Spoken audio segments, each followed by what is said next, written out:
The problem is deciding what to cook every single day. And what usually happens when I haven't decided what I'm going to cook is that I get distracted with work, other projects, knitting, creative things, and I end up just snacking on what is already easily available. A couple of yogurts in the fridge, a handful of nuts here and there, maybe a toast with peanut butter, or if you're lucky, avocado.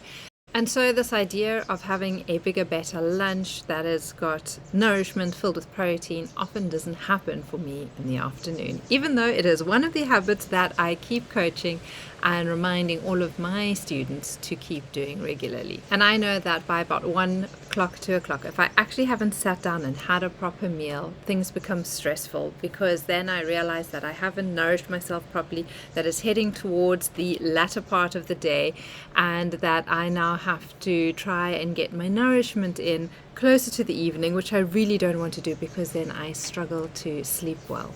And so then the bad choices of just the leftover foods, or finding something that's in the freezer that I could quickly cook, or getting takeaways, ends up being the default habit or practice, which I really don't like. I really would love to be in the space where I can prepare something in the mornings. At lunchtime, it takes a couple of minutes to put it together, and I can sit down, I can have that nourishment, and in the evenings I can eat what's left over. When I do that, I feel really good. I feel sustained for the day. I've got the energy. I feel that I've got the mental capacity as well.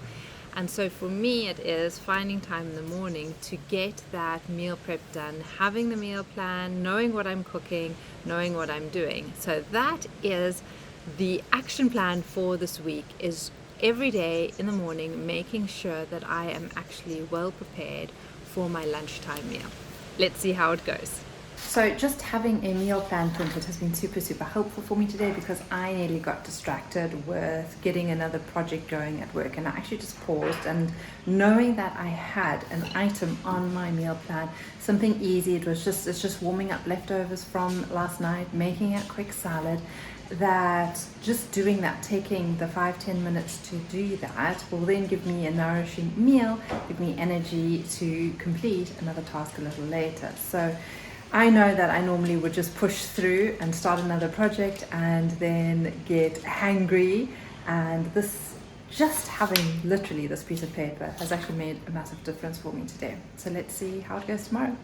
Bye. So even though I have my meal plan, my kitchen plan, today didn't really go as intended.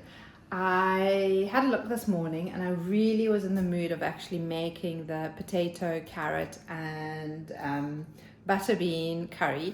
So I took everything out, put it down on the counter, got going with my day, had a lovely visit with a friend, and then I sat down and started some work. And I love my work, so I got sidetracked with work, and more sidetracked,